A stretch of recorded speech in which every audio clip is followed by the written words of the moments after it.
Hello दोस्तों, आज आपको एविडेंस में इसके पहले सेक्शन 31 तक पढ़ा दिया गया था। आज सेक्शन कोशिश करूँगा सेक्शन 32 और सेक्शन 33 पढ़ा दिया जाए, क्योंकि 32 थोड़ा बड़ा है और ये मेंस का भी क्वेश्चन है। तो इसको समझाने के लिए बहुत थोड़ा बड़ा हो जाएगा लेक्चर। अगर मेरे पास टाइम बचता है मैं 33 भी आज ही ख़त्म कर दूंगा, क्योंकि नेक्स्ट से 34 शुरू कर दूंगा। और आज सबसे बड़ी इम्पॉर्टेंट चीज़ ये है कि आज क्या क्या पढ़ोगे। आज देखो, मैं एक नया चीज़ लेके आया हूँ। लेटेस्ट केस जो आपके हैं, लेटेस्ट केसेस, उसको भी मैंने इसमें इंक्लूड किया। बहुत इंपॉर्टेंट है। आज का लेक्चर अगर मेंस में आपका 2 या 3 नंबर ये बढ़ा देगा। जो मैं लेटेस्ट केसेस बताऊंगा वो अगर आप अपने क्वेश्चन पेपर में लिख दोगे तो आपके 2 या 3 नंबर बढ़ा देंगे। तो लेटेस्ट केसेस प्लस जितने भी केसेस एग्ज़ाम में आए हैं वो सारे केसेस में, केसेस इसमें बहुत आए हैं एग्ज़ाम में, बहुत सी चीज़ें आई हैं, वो सारे केसेस जो हैं वो बता दूंगा। प्लस इसको बीएनएस के साथ, बीएसए के साथ, सेक्शन 26 के साथ पढ़ेंगे। तो नॉर्मली चीज़ें, लेटेस्ट केसेस बहुत इंपॉर्टेंट इसमें हैं। जो मैंने 2023 के कुछ केसेस हैं, 2022 के कुछ 1-2 केसेस हैं, 2017 के, ऐसे मैंने केसेस ऐड किए हैं। तो इसको वीडियो को आखिरी तक देखना। अभी मैं पहले 32 शुरू करता हूँ, फिर उसके बाद आपको मैं बताऊँगा। तो आइए 32 शुरू करते हैं। सबसे पहले देखिए, मृत्युकालिक कथन। मृत्युकालिक कथन क्या कहता है? मृत्युकालिक कथन किसे कहते हैं? सबसे पहले दिमाग में ये आना चाहिए, मृत्युकालिक कथन क्या होता है। तो मृत्युकालिक मतलब समय, मृत्यु के समय, मतलब मृत्यु के समय अगर कोई कथन किया गया है उसे ही मृत्युकालिक कथन कहते हैं। ये नॉर्मल परिभाषा है। तो मृत्यु के समय, तो इसमें सबसे पहले आप, और ये किस चीज़ पे आधारित है, एक कोटेशन है, उसको याद कर लेना, एग्जाम में बहुत पूछता है। नेमो मॉरी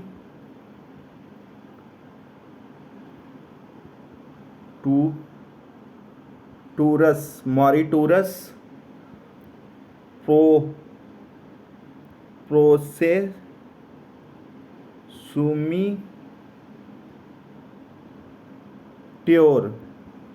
सुमिट्योर मैन टायरी। इसको सामान्य भाषा में क्या कहते हैं? सामान्य भाषा में ये कहते हैं कि मृत्यु शैया पे पड़ा व्यक्ति कभी झूठ नहीं बोलता है। मृत्यु शैया पे पड़ा, तो ये कोटेशन याद कर लेना, एग्जाम में खूब इंपॉर्टेंट है, ये खूब पूछा क्वेश्चन है।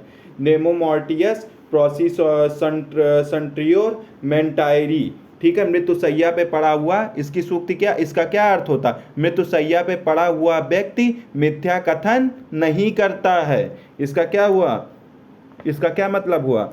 मृत्यु शैया पर पड़ा व्यक्ति झूठा कथन नहीं करता है। तो नॉर्मल इतनी चीज़ें समझ में आई आपको? कोटेशन समझ में आया? मृत्युकालिक कथन नॉर्मल भाषा में पहले इतनी चीज़ें शुरू कर सकते हो ना। अगर आपको ये कोटेशन नहीं याद रह सकता, नेमो मॉर्टियस प्रोसे म्यूटियर और मेंटायरी, तो इसको क्या करते हैं आप? मृत्यु शैया पे पड़ा हुआ व्यक्ति मिथ्या कथन नहीं कर सकता। इतना तो आप लिख सकते हो, इतना लिख देना। प्लस नंबर 2 और क्या लिखोगे? 32 के जो मृत्युकालिक कथन है वो किस धारा, मृत्युकालिक कथन की घोषणा किसमें? 32(1) में है। ये खूब पूछता पीटी का क्वेश्चन। मृत्युकालिक कथन की घोषणा ये कहाँ दिया है? ये 32(1) में। अभी मैं सारी चीजें आपको धीरे धीरे बता दे रहा हूं, फिर अभी मैं सेक्शन पढ़ के भी आपको बता दूंगा। तो मृत्युकालिक कथन की घोषणा कहाँ? 32(1) में होता है। ठीक है, और एक चीज और याद कर लेना, ये पूछता अनुश्रुत साक्ष्य का अपवाद है मृत्युकालिक कथन। किसका अनुश्रुत साक्ष्य का अपवाद है मृत्युकालिक कथन। हेयर से एविडेंस का अपवाद है। अब आप हेयर से एविडेंस नहीं जान पाओगे क्योंकि ये डिटेल कर दूंगा तो बहुत बड़ा, लेकिन एक चीज जानिए, सेक्शन 60 कहता है कि कोई भी व्यक्ति अगर मौखिक कथन देता तो उसको डायरेक्ट यानी कि प्रत्यक्ष होना चाहिए।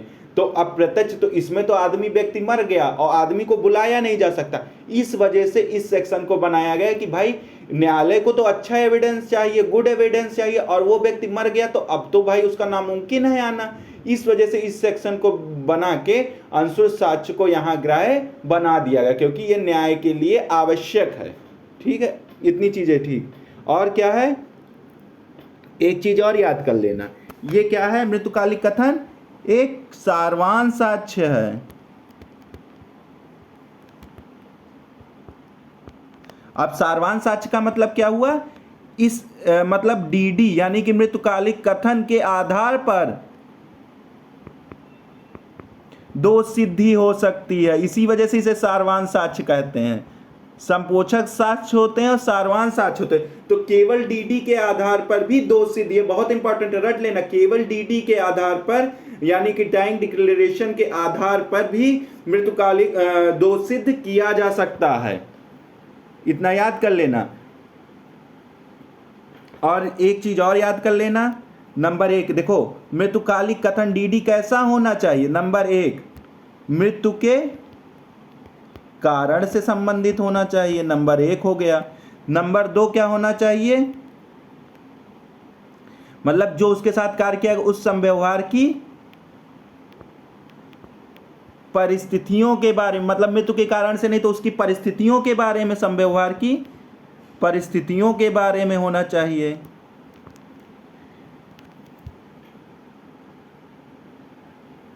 अब ये क्या है, संव्यवहारों की परिस्थितियों मतलब जिसके परिणाम स्वरूप, परिस्थितियां कैसी होनी है, जिसके परिणाम स्वरूप कथनकर्ता की मृत्यु हुई हो।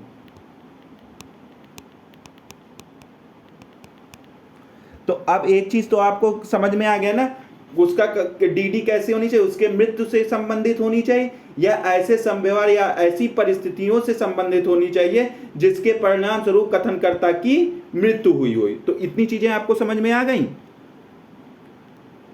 तो क्या क्या कैसा होना चाहिए डीडी, मृत्यु के कारण से, और ऐसे छोटे में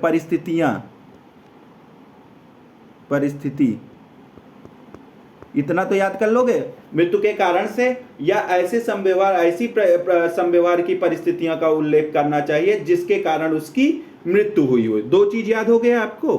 अब आ जाओ, इस डीडी का उपयोग साक्ष्य में कब कर सकते हो, डीडी का उपयोग डाइंग डिक्लेरेशन का, अगर आप साक्ष्य में क्या करना चाहते हो, साक्ष्य में उपयोग करना चाहते हो।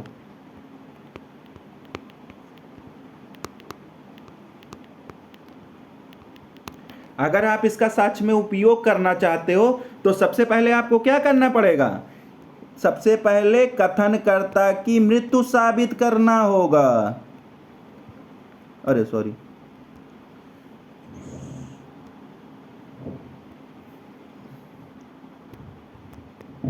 कथनकर्ता की मृत्यु साबित करना होगा। तो यानी कि जिसने कथनकर्ता किया गया 32(1) के अंतर्गत, तभी तुम उसे सुसंगत घोषित कर सकते हो। आप सुसंगत घोषित कर सकते हो जब उसकी मृत्यु साबित करो, तब उसका कथन डाइंग डिक्लेरेशन माना जाएगा। तो ये कहाँ कहा गया, रेड विथ 104 और 104 को रेड विथ 136 के साथ इंडियन एविडेंस एक्ट। इतनी चीजें समझ में आई। यानी कि मृतुकालिक कथन आपको न्यायालय में पेश करना, तो पहले उस जिसने मृतुकालिक कथन किया, पहले उसकी तुम आप क्या करोगे, उसका डेथ प्रूव करोगे कि सर वो मर चुका है। आप न्यायालय के सामने सर वो मर चुका, अतः इसे अब इसके कथन को मृतुकालिक कथन के रूप में माना जाए और इसको सुना जाए। इतनी चीजें हो गई। अब आप आ जाओ, अब क्या आ जाओ, मृतुकालिक कथन कैसा, मृतुकालिक कथन में दो चीज है समझो। मृतुकालिक कथन जो डीडी होता है वो आंग्ल विधि में अलग है, थोड़ा डिफरेंस है आंग्ल विधि में और भारतीय विधि में।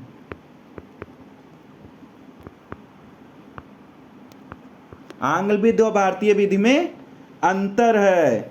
अब देखो क्या अंतर है, इसको दो बिंदुओं से हम समझा सकते हैं। वैसे तो इसमें बहुत सी चीजें हैं, लेकिन अगर हम इसको समझाना चाहें तो किससे समझा सकते हैं, दो तीन बिंदु हैं उससे हम समझा देंगे। तो कौन कौन सी चीजें आ जाएंगी मृतुकालिक कथन में? देखो आंग्ल विधि में क्या होता है, मृत्यु की कथनकर्ता को कथन करते समय मृत्यु की शैया पे होने चाहिए। मृत्यु का प्रत्याशा, मतलब मृत्यु की आशंका होनी चाहिए। आंग्ल विधि में जो है, आंग्ल विधि में क्या, इंग्लिश विधि में क्या होनी चाहिए, मृत्यु की प्रत्याशा होनी चाहिए, मतलब उसको भय होना चाहिए कि उसकी मृत्यु होने वाली है। परंतु इंडियन विधि में ऐसा होना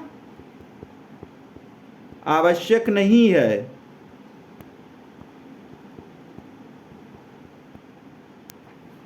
यानी कि उसमें मृत्यु की प्रत्याशा, इंग्लिश विधि में मृत्यु की प्रत्याशा होनी चाहिए, लेकिन हिंदी विधि में मृत्यु की प्रत्याशा होना जरूरी नहीं है।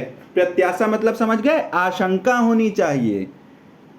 देखो इसको फिर से, इंग्लिश विधि, देखो इधर दो चीज, और इंडियन विधि, इसको ऐसे खींच लो। यहाँ क्या, मृत्यु की क्या, डेथ की क्या होनी चाहिए, उसको आशंका होनी चाहिए, आशंका होनी चाहिए। और इंडियन विधि में डेथ की आशंका नहीं होनी चाहिए। कोई जरूरी नहीं कि डेथ की आशंका कोई जरूरी है, आवश्यक नहीं है। और फिर मृत्युकालिक घोषणा की प्रकृति का हर मामले में, इसमें क्या होता है, इसमें केवल डांडिक मामलों में, ये मृत्यु डीडी किसमें, डांडिक मामलों में, और इसमें सभी मामलों में होता है। सभी मामलों में डीडी का प्रयोग किया सकता। इसमें केवल डांडिक, इंग्लिश विधि में क्या कहता है, केवल डांडिक मामलों में, और इंडियन विधि में क्या है, ये सभी, इंडिया में सभी मामलों में लागू होता है डीडी। और इसमें क्या कहता है, ये केवल हत्या प्लस मानववध के मामले में लागू होता है, केवल हत्या और मानववध के मामले में लागू होता है। जबकि भारतीय विधि में ऐसा नहीं, ये सभी मामलों में लागू होता है। तो इतनी चीजें समझ में आ गई आपको। इंग्लिश विधि और भारतीय विधि में अंतर भी आई होप समझ में आ गया होगा। अब आप इतना तो रट लो, उसकी क्या आशंका के बारे में, किसमें, आशंका के बारे में बताया गया है कि आशंका क्या क्या होनी चाहिए। तो सबसे पहले इंग्लिश विधि में आशंका मृत्यु की होनी चाहिए, लेकिन भारतीय विधि में मृत्यु की आशंका होना जरूरी नहीं है। और दूसरा क्या है, ये इंग्लिश विधि में केवल डांडिक मामलों में लागू होता है, जबकि इंडियन विधि में, भारतीय विधि में ये सभी मामलों में लागू होता है। इंग्लिश विधि में ये हत्या और मानववध के मामले में ही लागू होता है, बल्कि ये, और भारतीय विधि में सभी मामलों में होता है। इतनी चीजें समझ में आ गई।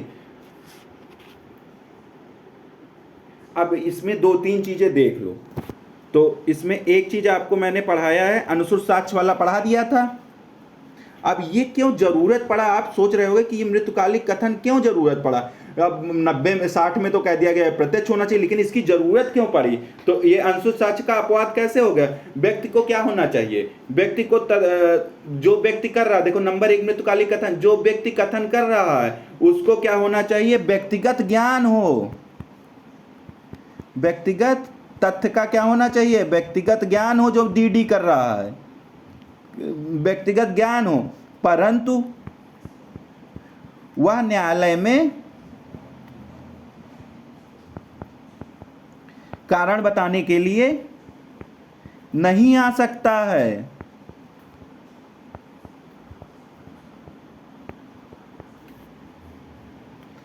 तथ्य का क्या होना चाहिए, व्यक्तिगत ज्ञान होना चाहिए, वो कह रहा, और लेकिन वो न्यायालय में नहीं नहीं आ पाया, मतलब उसका कुछ कंडीशन होगी कि न्यायालय में नहीं आ सकता, तो वो क्या हो सकता है, उसको किसी व्यक्ति के माध्यम से, किसी,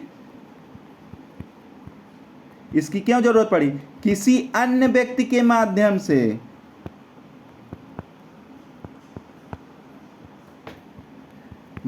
से न्यायालय में पहुंचाया जा सकता है।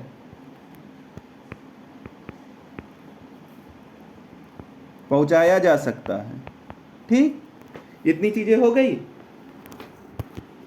अब ये कैसे पहुंचाया जा सकता है, या तो जिस व्यक्ति ने कहा, जिस व्यक्ति से उसने अपनी कथन किया वो व्यक्ति को, या कोई दस्तावेज हो तो उसे पेश करके किया जा सकता है। अब देखो इसके अपवाद का प्रमुख कारण क्या है, न्यायालय क्या करता है, प्रत्येक दशा में विधि चाहता है केवल अच्छे साक्ष्य को ही सुसंगत मानती है। विधि का सबसे बड़ा नियम क्या है, वो अच्छे साक्ष्य को ही सुसंगत मानती। तो आई होप इतनी चीजें आप लोगों को समझ में आ गई होंगी। अब मृत्युकालिक कथन के आवश्यक तत्व देख लो, फिर उसके बाद बेयर एक्ट शुरू किया जाता है।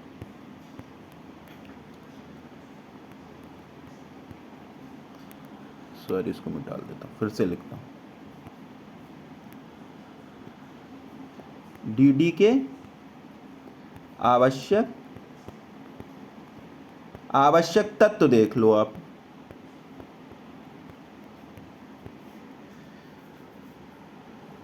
कथनकर्ता जो होना चाहिए, क्या होना चाहिए, सुसंगत तथ्य के बारे में उसने मौखिक या लिखित कथन किया हो।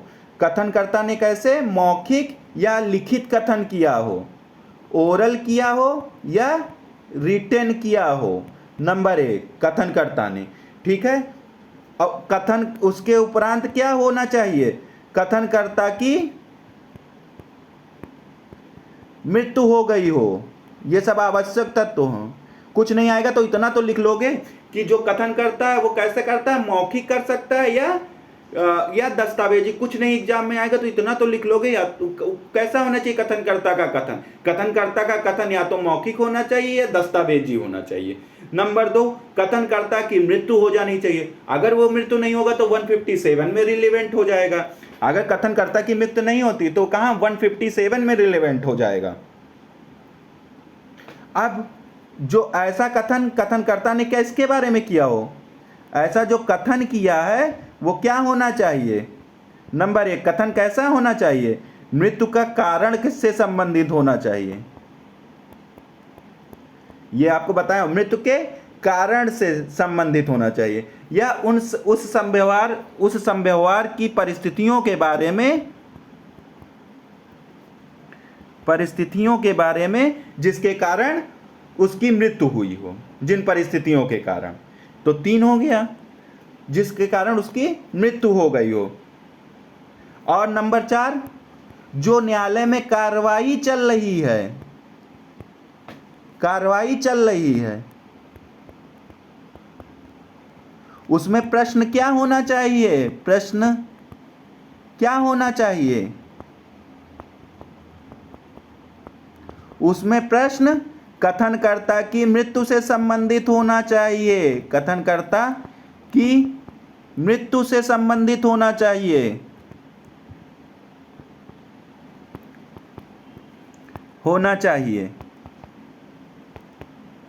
देखो मैं इतना रटा देता हूं कि कहीं बाहर पढ़ने की जरूरत है ही नहीं। अगर मेरी क्लास को सुन रहे हो तो पूरा रट जाएगा। नंबर 1 क्या होना चाहिए, कथन कैसा, मौखिक होना चाहिए, लिखित होना, कोई नहीं रटाएगा, मौखिक होना चाहिए, लिखित होना चाहिए। नंबर 2 क्या होना चाहिए, कथन करने के बाद उसकी मृत्यु हो गई होनी चाहिए। नंबर 3 कथन किसके बारे में, कथन उसके मृत्यु के बारे में होना चाहिए या उसके संव्यवहार की ऐसी परिस्थितियों के बारे में होना चाहिए जिसके परिणाम स्वरूप उसकी मृत्यु के, मतलब वो कथन का ऐसा उल्लेख में ये बता रहा हो कि इस कारण मेरी मृत्यु हुई हो, तो उस मृत्यु के कारण के बारे में। तो पहला क्या, उसके कारण मृत्यु हुई हो। दूसरा उसकी परिस्थितियों का, कि कौन कौन परिस्थितियां बनी जिसके कारण उसकी मृत्यु हुई, उसका उल्लेख होना चाहिए। चौथा क्या होना चाहिए, जो कार्रवाई न्यायालय में चल रही है, न्यायालय में जो कार्रवाई चल रही है उसमें क्या, कथनकर्ता की मृत्यु के कारण से संबंधित कार्रवाई चल रही हो, तो उसका कथन डीडी में सुसंगत माना जाएगा। तो इतने कंडीशन होने चाहिए तो आपको वो मृतुकालिक कथन में, अगर आप वकील हो तो आप मृतुकालिक कथन के रूप में कथनकर्ता का स्टेटमेंट न्यायालय में दे सकते हो।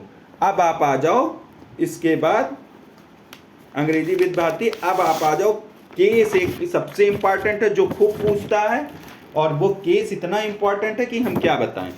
अभी आपका बेयर एक्ट नहीं शुरू हुआ, इतनी चीजें मैंने बता दी, या तो कहिए केस बाद में बताता हूं, पहले मैं बेयर एक्ट खत्म कर देता हूं, फिर मैं आपको केस बताता हूं, क्योंकि बेयर एक्ट में भी कुछ चीजें हैं जो मुझे बतानी है। तो पहले मैं बेयर एक्ट खत्म कर देता हूं। तो आ जाओ आप बेयर एक्ट पे, बेयर एक्ट पे आ जाओ, पहले पढ़ लेते हैं बेयर एक्ट, क्योंकि बेयर एक्ट में कोई अब ऐसी चीजें बची नहीं है जो समझाना होगा।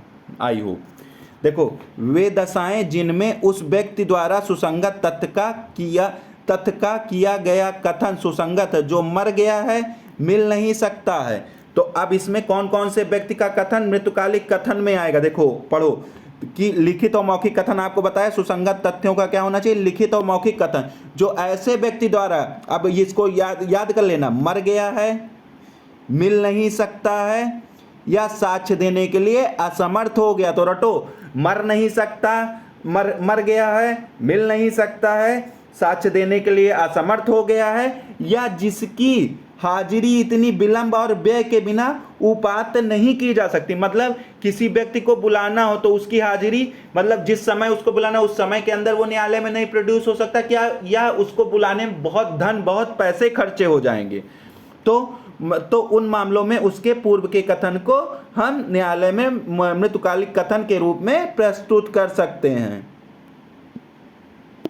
अब क्या हो जाएगा प्रस्तुत कर सकते हैं, तो इसमें कितने व्यक्ति हो गए, एक मर गया, एक मिल नहीं सकता, एक साक्ष्य देने में असमर्थ, और एक कौन है, मतलब विलंब और व्यय के कारण उसको बुलाया नहीं जा सकता। तो 4 व्यक्ति हो गए। इसमें कितने व्यक्ति हो गए, 4 व्यक्ति हो गए। तो इसको सबको इंपॉर्टेंट रख लेना, ये विलंब और व्यय वाला।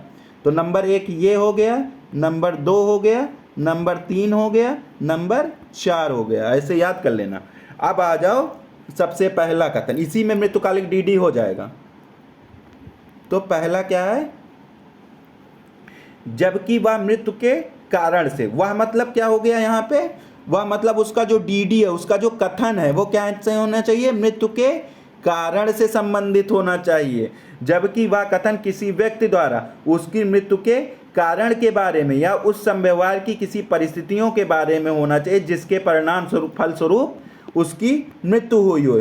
तब उन मामलों में जिनमें उस व्यक्ति की मृत्यु का कारण प्रसंगत हो, उसको हम प्रोड्यूस न्यायालय में कर सकते हैं। ऐसे कथन सुसंगत हैं, चाहे वह व्यक्ति को जिसने उन्हें किया है उस समय जब वो किए थे मृत्यु की प्रातः। देखो अब ये इंग्लैंड से कैसे अलग हो गया, यहीं पे कह दे रहा, देखो बेयर एक्ट में ही अलग कर दे रहा, प्रत्याशंका थी या नहीं, मतलब वो ये नहीं जानता था कि वो मरेगा कि जिंदा बचेगा, इसकी कोई उसको आशंका नहीं थी। और चाहे उस कार्रवाई की जिसमें उस व्यक्ति की मृत्यु का कारण प्रसंगत हो, प्रकृति कैसी ही क्यों ना हो, मतलब इसमें उसकी प्रकृति से नहीं मतलब है, बल्कि यही इंग्लैंड में होता तो इंग्लैंड में क्या होना, उसको मृत्यु की आशंका होना जरूरी है, लेकिन भारतीय विधि में मृत्यु की आशंका होना जरूरी नहीं है। तो क्या होना चाहिए, नंबर एक क्या होना चाहिए, डीडी कैसे, वो मृत्यु के कारण से संबंधित होना चाहिए, मृत्यु के कारण के संबंधित होना चाहिए। और नंबर 2 क्या होना चाहिए, मृत्यु के कारण से और ऐसी परिस्थितियों के बारे में होना चाहिए जिसके परिणाम स्वरूप उसकी मृत्यु हुई हो। और लेकिन परंतु इसमें कहता है कि ये जरूरी नहीं है कि इसको मृत्यु की आशंका होनी चाहिए कि मैं मर जाऊंगा या जिंदा बचूंगा, नहीं बचूंगा। और चाहे उस कार्रवाई की जिसमें उस व्यक्ति के मृत्यु का कारण प्रसंगत है, प्रकृति कैसी ही क्यों ना हो। तो इतनी चीजें आ गई, आई होप आप लोगों को समझ में। अब आप आ जाओ नेक्स्ट पे, नंबर 2 पे। तो पहला क्या पढ़ लिए हम लोग, कारण। ऐसे याद कर लो, ये पीटी का क्वेश्चन पूछ लेता कारण कहाँ दिया है। तो नंबर 2 में क्या, कारोबार पढ़ लेना, कारोबार ऐसे छोटा छोटा बना के याद कर लो। नंबर 2 कारोबार के अनुक्रम में किया गया हो, जबकि देखो इसको बड़ा कर देता हूं थोड़ा, अब पढ़ो, जबकि वह कथन मतलब डीडी ऐसे व्यक्ति द्वारा कारोबार के मामूली अनुक्रम में किया गया था तथा विशेषता जबकि वह उसके द्वारा कारोबार के मामूली अनुक्रम में या वृत्तिक कर्तव्यों के निर्वहन में रखी जाने वाली पुस्तिका में उसके द्वारा पुस्तिका में किया गया हो या कारोबार के मामूली अनुक्रम में किया गया प्रविष्टियां या किए गए ज्ञापन के रूप में धन माल प्रत्याभूत या किसी अन्य किसकी संपत्ति की प्राप्त की लिखित या हस्ताक्षरित अभिस्वीकृति अथवा वाणिज्य में उपयोग में आने वाले उसके द्वारा लिखित या हस्ताक्षरित किसी दस्तावेज के रूप में अथवा किसी पत्र या अन्य दस्तावेज की तारीख के रूप में है जो कि उसके द्वारा प्रायः दिनांकित या लिखित या हस्ताक्षरित किए गए थे। तो ये दो को क्यों बनाया गया मृतकालिक? जैसे कोई मान लो बिजनेसमैन है, वो बिजनेसमैन मर जाता है, ये देखो, तो उसके बाद तो लोग ये कहेंगे भाई उसने उधार लिया था, उससे पैसा लो, आप प्रूव करो कहाँ, तो उसने जहां वो चीजें लिखी हैं तो वो एक हिसाब से दिखा के कि वो मरा हुआ व्यक्ति ऐसा मांग रहा है कि मेरे उधार को आप वापस करो, या उस व्यक्ति ने उधार लिया था तो जिस व्यक्ति से उधार लिया था वो स्टेटमेंट देगा कि इन्होंने ये रसीद मुझे दी थी, तो जो रसीद होगा वो उसका कथन डाइंग डिक्लेरेशन के रूप में सुसंगत हो जाएगा, इसलिए इसको बनाया गया। तो अथवा कारोबार के अनुक्रम में। अब आ जाओ तीसरा आ जाओ, अथवा करने वाले के हित के विरुद्ध होनी चाहिए। यानी कि जो डाइक्लेरेशन कर रहा वो क्या होना चाहिए, उसके हित के विरुद्ध होनी चाहिए, जबकि वह कथन करने वाले व्यक्ति ने धन संबंधी या सांपत्तिक हित के विरुद्ध है, या जबकि वह सत्य मतलब किसके हित के, यदि वह सत्य हो तो उसके कारण वह दांडिक अभियोजन या नुकसानदायी वाद लाया जा सकता है। मतलब जो कथन कर रहा है मरते समय वो कैसे होने चाहिए, हित के विरुद्ध है, तो उसको भी हम उसके उपयोग में ले सकते हैं। ठीक है, हित के विरुद्ध में। तो नंबर 1 क्या हो गया, कारण से।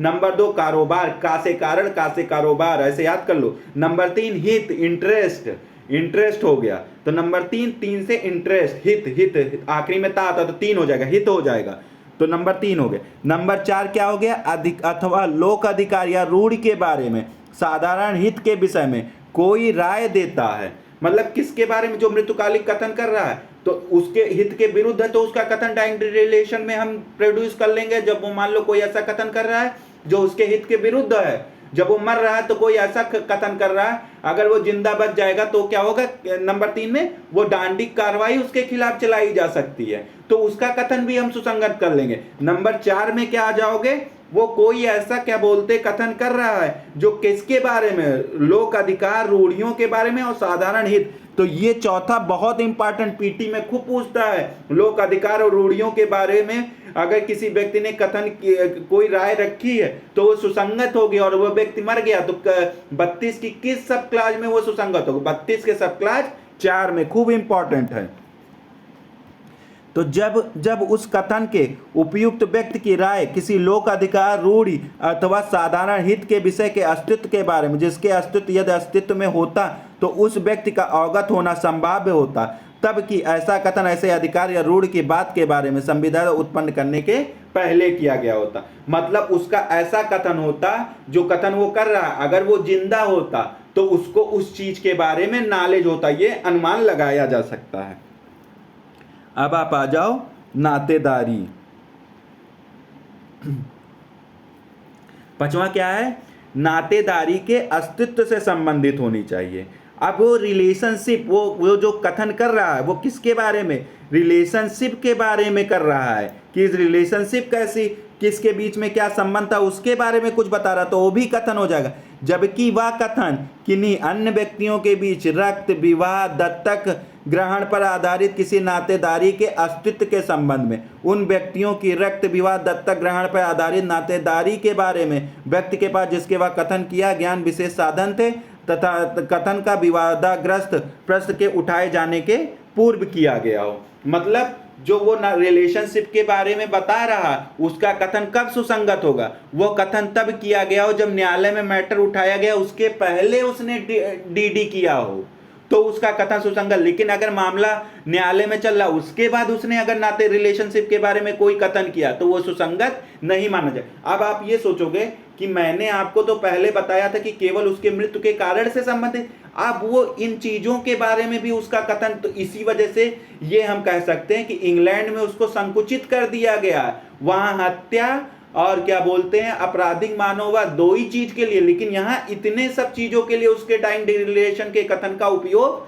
कर सकते हैं। इसी वजह से ये बहुत बड़ा है, इससे अंदाजा आप लगा सकते हो। नंबर 4 क्या हो जाएगा, कौटुंबिक बातें से संबंधित बिल विलेख में किया है। मतलब अपने क्या कौटुंबिक बातें, मतलब क्या किया उसने, फैमिली के बारे में, किसमें, अपने बिल या विलेख में उसका उल्लेख किया है। तो उसके बारे में क्या होगा, जबकि वह कथन मृतक व्यक्ति के बीच रक्त विवाह दत्तक ग्रहण पर आधारित किसी नातेदारी के अस्तित्व के संबंध में है और उस कुटुंब की बातों से जिसका ऐसे मृतक अंग था संबंधित किसी बिल या विलेख में या किसी कुटुंब वंशावली में या किसी समाधि प्रायस्तर कुटुंब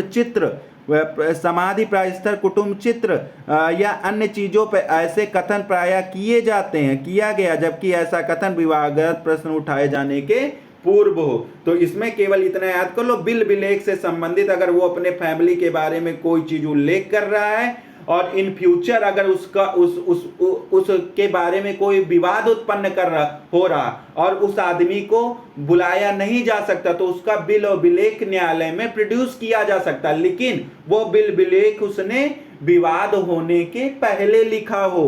तो इतनी चीजें आई होप आप लोगों को समझ में आ गई होंगी।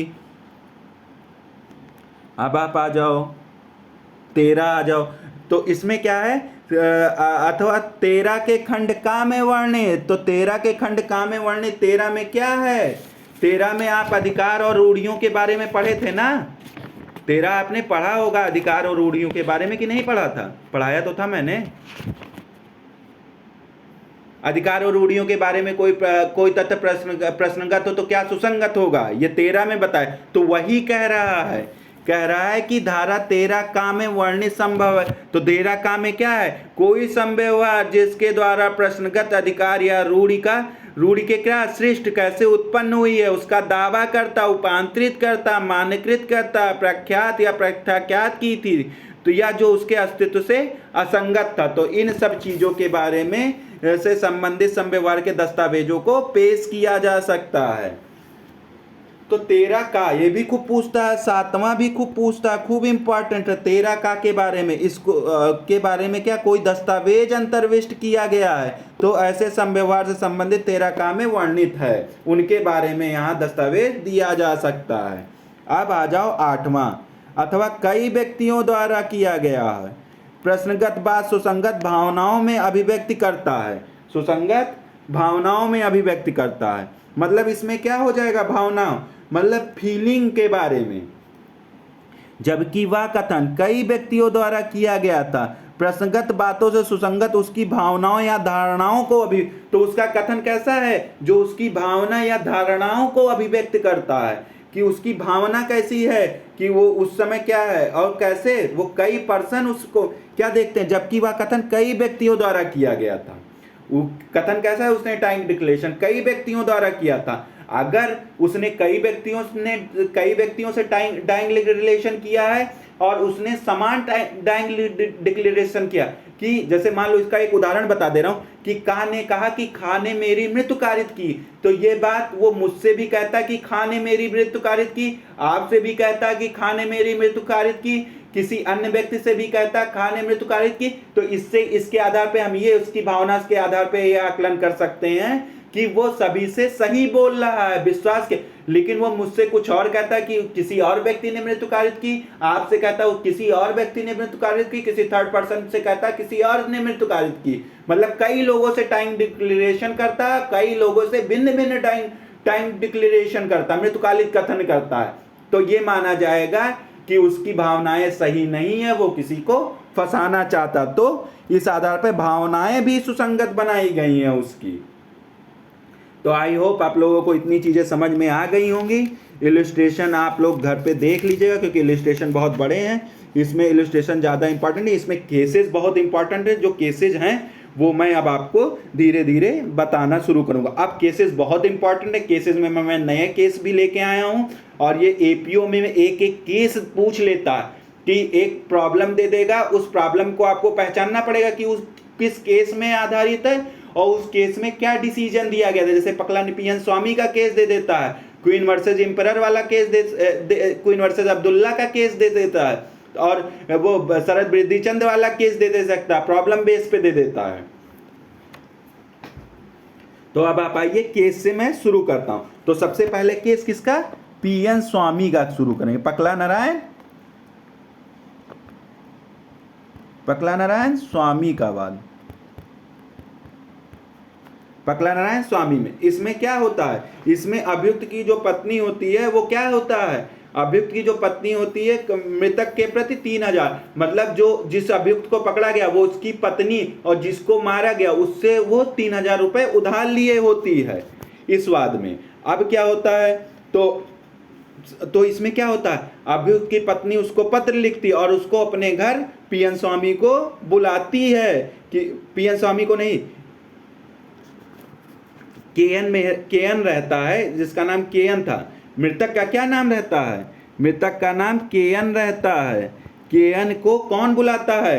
अभियुक्त की पत्नी बुलाती है और एक पत्र लिखती है। उस पत्र में लिखती है कि कृपया आप मेरे घर आइए और आपके जो उधार पैसे हैं वो मैं आपको दे दूंगी।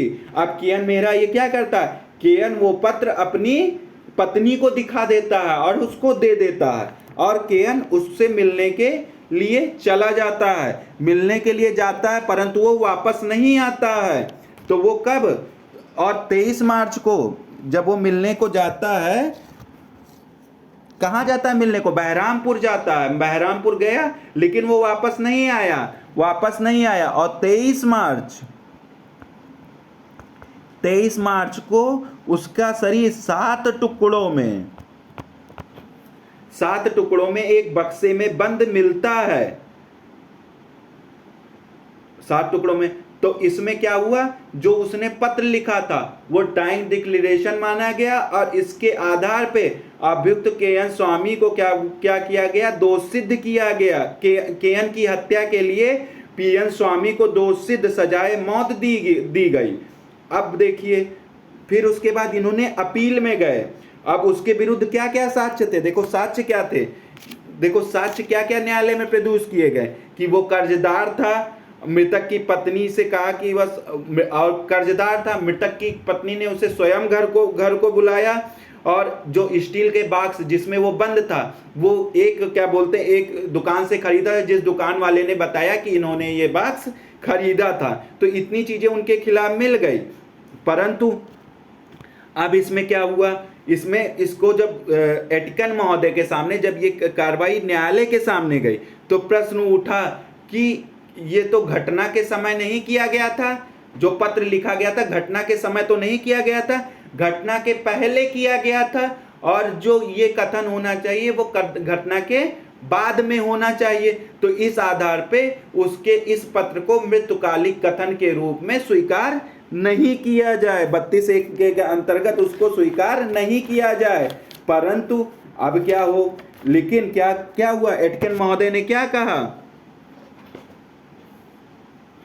एटकन महोदय ने कहा कि निर्णय दिया कि जो प्रश्न उठाया गया है, अब एटकन महोदय ने क्या कहा, एटकन महोदय ने कहा कि जो प्रश्न उठाया गया, कौन सा प्रश्न उठाया गया, कि उसके मृत्यु कि उसको डीडी नहीं माना जाए। जो प्रश्न उठाया गया है कि कथन घटना हो जाने के बाद होना चाहिए या कथन करता मौत के आसपास हो, तो और यह कि मृत्यु की परिस्थितियों में केवल मृत्यु के कथन की घटनाओं का सम्मिलित होना, मतलब उसमें केवल कथन की मृत्यु की घटनाओं से सम्मिलित होना चाहिए। हमारा विचार है कि 32(1) के प्रयुक्त शब्दों के अर्थ में ऐसा कोई प्रतिबंध नहीं मिलता है। तो एटकन महोदय ने कहा कि अगर हम 32(1) पढ़ें तो वहां पे कोई ऐसा प्रतिबंध नहीं मिलता है कि उससे ये जाहिर हो कि वो मृत्यु से पहले होना चाहिए और वो मृत्यु के ही बारे में हो और किसी बारे में, मतलब मृत्यु के ही परिस्थितियों के बारे में लिखा, ऐसा कुछ नहीं, वो मृत्यु के पहले भी हो सकता है। इस वजह से पीएन स्वामी का वाद बहुत इंपॉर्टेंट है। तो पीएन स्वामी का वाद आप 2 जगह पढ़ोगे, एक कन्फेशन में आप लोगों ने पढ़ा होगा, कन्फेशन में पढ़ा होगा, एक डीडी में कन्फेशन में डिफिनीशन बताई गई है वहाँ पे, और यहाँ पे क्या उसके कथन को डीडी माना जाएगा कि नहीं वो यहाँ बताया गया है। अब आप आ जाओ, उसके बाद कहाँ से क्या शुरू करेंगे। उसके बाद इतनी चीज़ें तो आपको मैंने बता दी, तो पकला नारायण स्वामी समझ में आ गया क्या कहा गया उसमें। पकला नारायण स्वामी में कथन के पूर्ण हो जाने, देखो इसमें कथन क्या क्या 3 चीजें आई पीएन स्वामी में, कथन, सम व्यवहार, पूर्ण हो जाने के बाद किया गया हो यह आवश्यक नहीं है। तो नंबर 1 पीएन स्वामी में निकला। नंबर 2 क्या निकला, कथनकर्ता कथन करते समय, ये सब लिख लेना, इंपॉर्टेंट है, मेंस में लिखने का काम आएगा, कम से कम मृत्यु के निकट होना चाहिए। इस बात को भी इनकार कर दिया न्यायालय ने, यह भी आवश्यक नहीं है, यह भी आवश्यक नहीं है। नंबर 3 क्या है, परिस्थितियां, कैसे, समय तथा स्थान की दृष्टि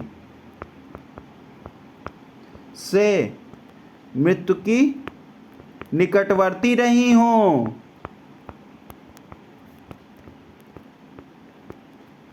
यह भी आवश्यक नहीं है, आवश्यक नहीं है। तो 3 चीजें समझ में आ गया। अब आप आ जाओ, एक और इंपॉर्टेंट केस है क्वीन वर्सेज, जितने केसेस हैं ये खूब पूछा है, क्वीन वर्सेज अब्दुल्ला का केस। ये किसका है, खूब पूछता है ये केस, खूब इंपॉर्टेंट है, 1885। अब इसमें क्या कहा गया है, जो डीडी होता है वो संकेतों के रूप में हो सकता है, इसी केस में कहा गया कि संकेतों में भी किया जा सकता है डीडी। इसमें न्यायमूर्ति कौन थे, न्यायमूर्ति इसमें देखो, न्यायमूर्ति जो महमूद थे, ये याद कर लेना, न्यायमूर्ति महमूद ने इसमें मतलब अलग निर्णय कि उन्होंने कहा कि क्या बोलते हैं, ये डीडी नहीं होगा अगर वो संकेत में किया गया है। तो न्यायमूर्ति महमूद ने, ये याद कर लेना, न्यायमूर्ति महमूद, इसको संकेतों को द्वारा डीडी नहीं माना। न्यायमूर्ति महमूद ने संकेतों द्वारा क्या बोलते हैं, इसको डीडी नहीं माना, इतना याद कर लेना। और उन्होंने इसे किसमें, धारा 8 के अंतर्गत सुसंगत माना। तो इतना चीज याद हो गया। अब एक केस और आया है, वो कौन सा केस है, दर्शन सिंह वर्सेज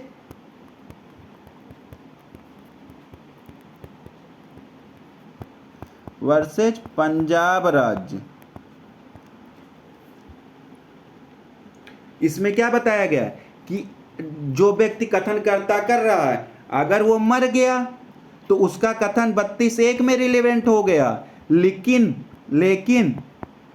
कथनकर्ता बच जाता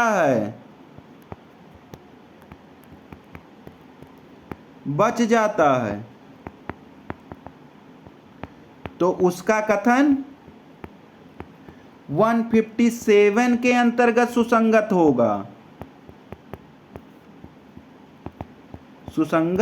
होगा, सॉरी लिख लेना इसको। तो दर्शन सिंह का एक केस हो गया। आई होप इतने केसेस हो गए आपके। तो नंबर 1 आपको कौन सा पढ़ाया, पीएन स्वामी का। नंबर 2 आपका कौन सा केस है, अब्दुल्ला और संकेतों, ऐसे छोटा छोटा लिख लो। पीएन स्वामी में वो 3 कंडीशन बताई गई हैं। और क्या बोलते हैं, क्वीन इंप्रेस वाले में क्या बताया गया, क्वीन इंप्रेस वाले में संकेत को उसको कर लो। पकला नारायण स्वामी में मृत्यु तुरंत या तुरंत नहीं, उसके पहले भी अगर उसने कोई पत्र वाला हो जाएगा, उसमें पत्र वाले से उसको इंपॉर्टेंट। पकला नारायण स्वामी में पत्र को उसको डाइंग रिलेशन, पकला नारायण में कौन, पीएन स्वामी में,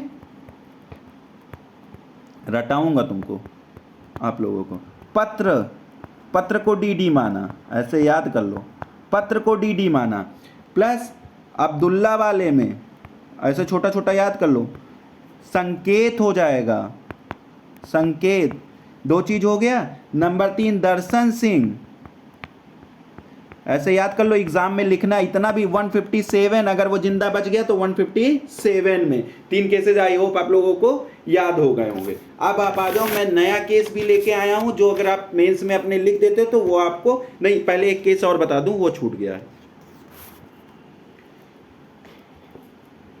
एक केस आपका और छूटा हुआ, वो कौन सा छूटा हुआ है, शारदा, ये बहुत इंपॉर्टेंट है, विरधि चंद्र वर्सेस शारदा वर्सेस महाराष्ट्र राज्य,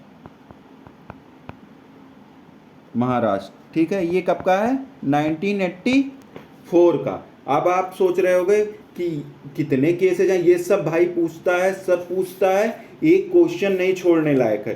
डीडी से बहुत पीटी में क्वेश्चन, मेंस में तो आपका एक मेंस का ए भी क्वेश्चन आई होप तैयार हो जाएगा अगर आप वो पढ़ लो।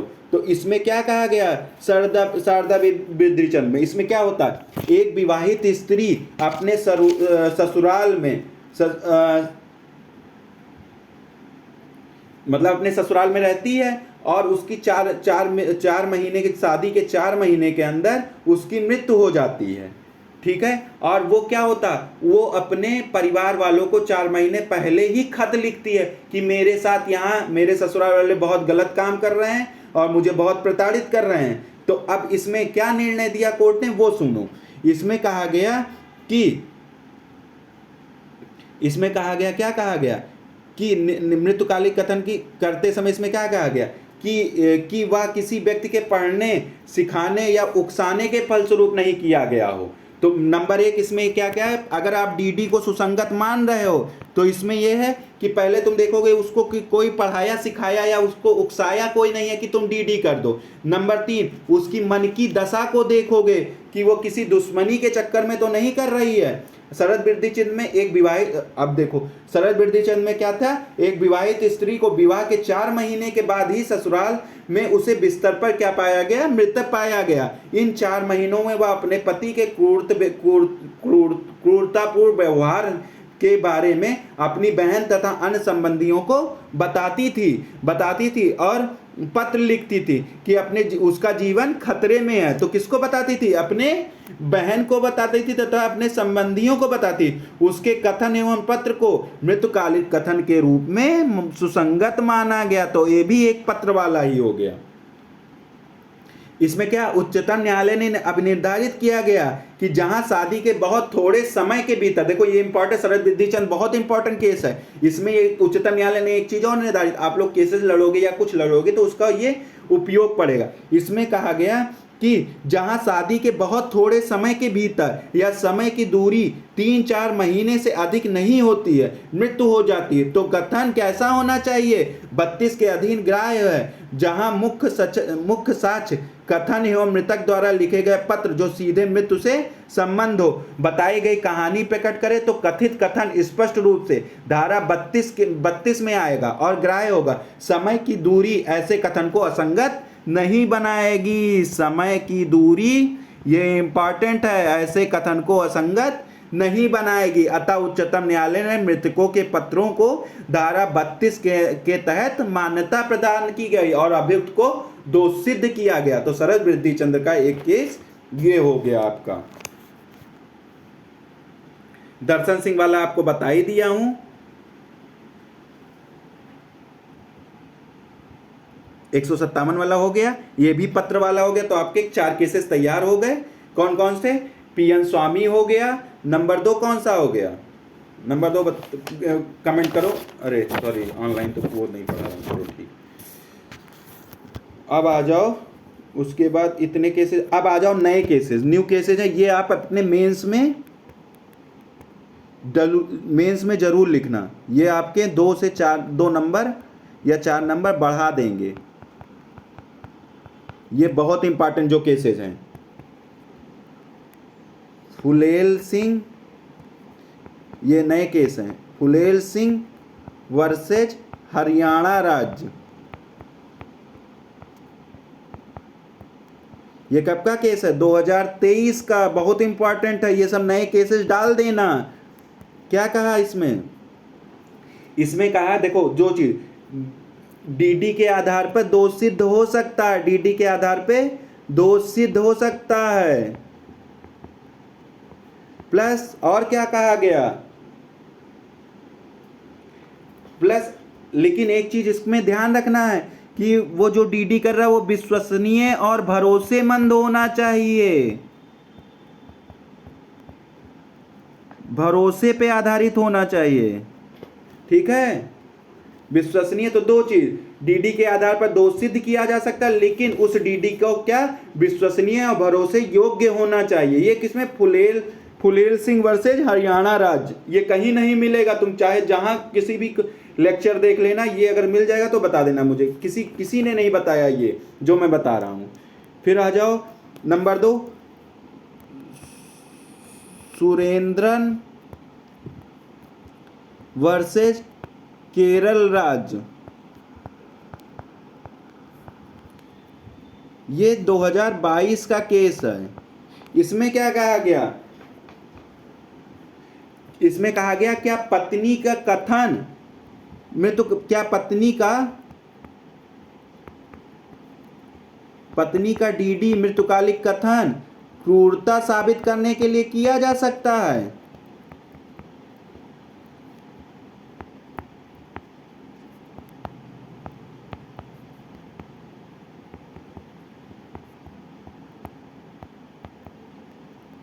क्रूरता साबित करने के लिए किया जा सकता है। तो न्यायालय ने कहा कुछ परिस्थितियों को ध्यान में रख के इसका प्रयोग क्रूरता में किया जा सकता है, लेकिन इसके कुछ शर्तें हैं, उन शर्तों को ध्यान में रख के इसका डीडी को क्या बोलते हैं, क्रूरता को साबित करने के लिए इसका प्रयोग किया जा सकता है। आई होप आपको ये भी समझ में आ गया। एक केस और आपको बता देता हूं, ये सब नए केसेस हैं, कोई नहीं बताएगा। सुरेश चंद्र जेना जापे एक मंत्र है वर्सेस बंगाल राज्य। ये किसका है? 2017 का केस है। इसमें क्या है? ऐसा कोई पूर्ण, इसमें क्या कहा गया? ऐसा कोई पूर्ण नियम नहीं है कि मृत्युकालिक कथन दोष सिद्ध का एक आधार नहीं बनाया जा सकता। इसमें भी यही कहा गया कि ऐसा कोई नियम नहीं है कि जिसमें यह कहा गया कि मृत्युकालिक कथन के आधार पर क्या बोलते हैं आप सजा नहीं दे सकते हो, जबकि इसकी पुष्टि ना हो जाए। पुष्टि की आवश्यकता बताने वाला नियम केवल विवेक संगत होना चाहिए, विवेक संगत नियम है। मतलब ये कोई कहीं प्रावधानित नहीं है कि उसको पुष्टि कराना जरूरी है, ये एक कैसे विवेक पे आधारित है। अगर न्यायालय को लगता है कि केवल मृत्युकालिक कथन के आधार पर उसको दोष सिद्ध किया जा सकता है तो न्यायालय दोष सिद्ध उसको कर सकता है, लेकिन अगर ये न्यायालय के विवेक के ऊपर आधारित है कि अगर वो उसके डीडी को पुष्टि करना चाहता तो वो सबूत की मांग कर सकता है, वो कह सकता है इसके डीडी को साबित करो। अब नंबर 4 क्या है? भद्रगिरी वेंकट वर्सेस पब्लिक प्रोसिक्यूटर। 2013 का है ये भी इंपॉर्टेंट है। देखो ये भी इंपॉर्टेंट केस है। इसमें क्या डीडी स्वैच्छिक, विश्वसनीय और अच्छी मानसिक स्थिति में होना किया जाना चाहिए। डीडी कैसे? स्वैच्छिक, विश्वसनीय और अच्छी मानसिक स्थिति में किया जाना चाहिए, जो इस पर बिना किसी संपुष्टि के भरोसा किया जा सकता। मतलब आपको जैसे न्यायालय में आप बैठे तो इस केस को आप न्यायालय में दे सकते हो। अगर कोई सामने वाला डीडी दे रहा है तो पहले न्यायालय को आप इस केस को दे सकते हो कि सर इसको देख लीजिए किया है, स्वैच्छिक है, विश्वसनीय है या अच्छी मानसिक स्थिति में किया गया हो, और इसको बिना संपुष्टि के क्या हम इसको न्यायालय में ग्राह्य बना सकते हैं? ये केस आप भद्रगिरी वाला दे सकते हो। तो आई होप आप लोगों को इतनी चीजें समझ में आ गई होंगी। अब आप आ जाओ, क्या क्या क्वेश्चन पीटी का पूछता है वो मैं करा दे रहा हूं। तो आज आपका मृतकालिक कथन समाप्त हो जाएगा। मैं रटा देता हूं, जितना होगा मैं रटा दूंगा आपको। देखो क्या पूछता है, मृतकालिक कथन दोष सिद्ध का आधार हो सकता है? हाँ हो सकता है, दोष सिद्ध का आधार हो सकता है। हाँ हो सकता है दोष सिद्ध का आधार। और क्या कहता है, मृतकालिक कथन की प्रत्याशा में किया जाना चाहिए, मतलब मृत्यु की प्रत्याशा। भारत में कोई जरूरी नहीं मृत्यु की प्रत्याशा, मृत्यु की प्रत्याशा होना पढ़ाया हूं मैं, होना जरूरी नहीं है। तो ये हो जाएगा। फिर आप आ जाओ, और क्या पूछता है। अब ये देखो पूछता है क्वेश्चन कि किसी व्यक्ति की मृत्यु के बाद मृतकालिक कथन के रूप में प्रमाणित किया जा सकता है। किस किस रूप में?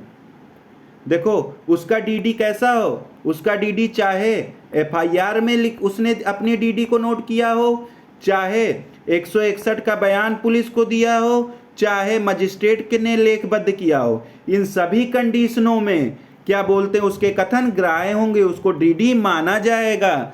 32 फिर उसके बाद आ जाओ, मृतकालिक कथन सुसंगतता के बारे में भारतीय न्यायालय ने आधुनिक विचारधारा यह है कि क्या है। अब इसमें एक केस आपको और मिलेगा, खूब केस पूछता है। मुथुकुट्टी का केस, किसका? अरे यार आधा तो इसी में पढ़ाने में चला जाता है। किसका?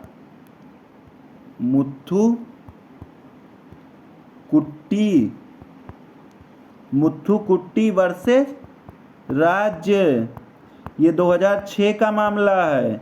इसमें क्या कहा गया है, मृतकालिक कथन सुसंगत तभी माना चाहिए जब वह अन्य साक्ष्यों से संपुष्ट हो जाए। इसमें कह दिया गया कि डीडी तभी माना जाना चाहिए जब अन्य साक्ष्यों से संपुष्ट हो जाए।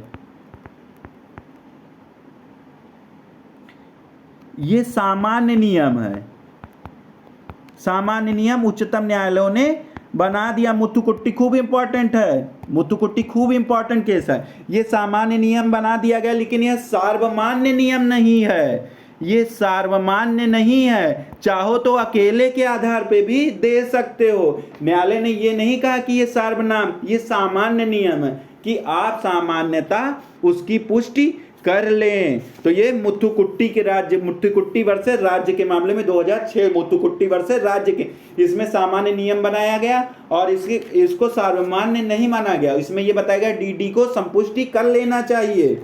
ये आपका हो गया।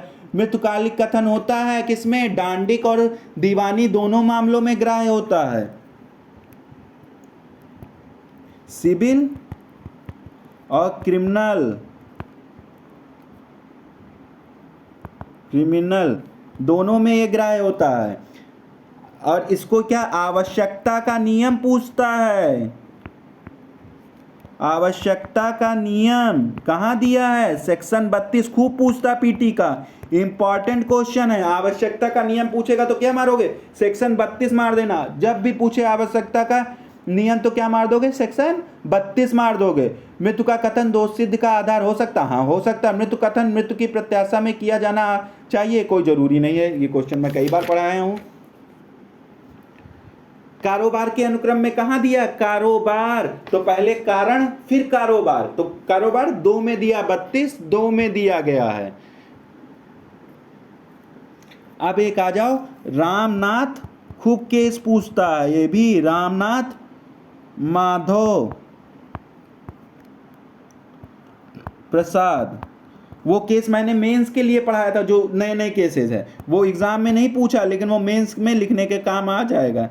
एमपी, इसमें क्या कहा गया, मृत्यु कथन कोई दुर्बल साक्ष्य नहीं है। डीडी कोई दुर्बल नहीं है, दुर्बल साक्ष्य नहीं है।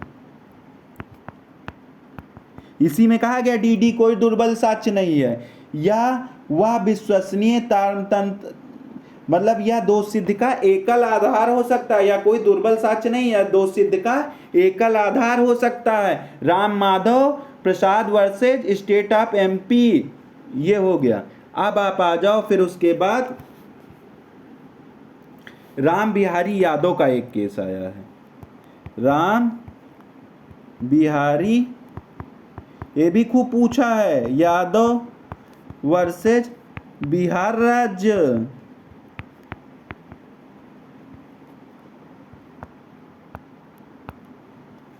1998 का। इसमें क्या है, मृतकालिक घोषणा के प्रारूप को तत्वहीन माना है। सब परिस्थितियों पर विचार करने के बाद कथन विश्वसनीय होने पर ही दोष सिद्ध किया जाएगा। इसमें क्या कहा गया, मृतकालिक घोषणा का कोई निश्चित प्रारूप साक्ष्य अधिनियम की किसी भी धारा में नहीं बताया गया, अतः उच्चतम न्यायालय अनेक निर्णयों में मृतकालिक घोषणा के प्रारूप को तत्वहीन माना। यह किसी भी प्रारूप में हो सकता है, डीडी किसी भी प्रारूप में हो सकता है, किसी भी प्रारूप में हो सकता है। ये किसमें कहा गया, राम बिहारी यादव में।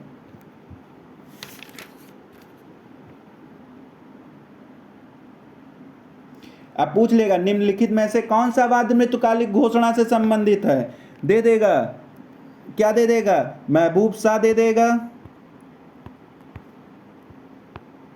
महबूब शाह दे देगा, क्वीन इम्प्रेस दे देगा, कोटैया दे देगा और वर्गीस दे देगा। तो क्या मार दोगे आप, क्वीन इम्प्रेस मार देना, ठीक। फिर आ जाओ, एक केस आया, ये छोड़ दो, इतना कोई नहीं है, बाकी आपका ये देखो पीएन स्वामी का एक, ये खूब पूछा पीटी में, पीएन स्वामी जो थे, ये कहाँ, प्रीवी काउंसिल में का निर्णय है, प्रीवी काउंसिल का निर्णय है। जज का नाम याद कर लेना, खूब पूछता है, एटिकन, एटिकन, ये इंपॉर्टेंट है। पीएन स्वामी प्रीवी काउंसिल का निर्णय, एटिकन इसमें जज हैं। तो इस प्रकार आपका सेक्शन 32 भी समाप्त हो गया। अब आप एक सेक्शन और देख लो, सेक्शन 33, इसका मैं पीडीएफ नहीं ले पाया हूं, तो मैं इसको आपको ऐसे ही समझा देता हूं, आप सुन लेना। 33 में क्या है, साक्षी जो क्या है, बस थोड़ा सा इसमें पढ़ना, साक्षी जो मृतक हो गया है, मृतक हो गया है, तो उसको किस सेक्शन में बुलाओगे, उसको 33 में आप बुलाओगे। बस इतना पढ़ना, इसमें और कुछ नहीं पढ़ना है,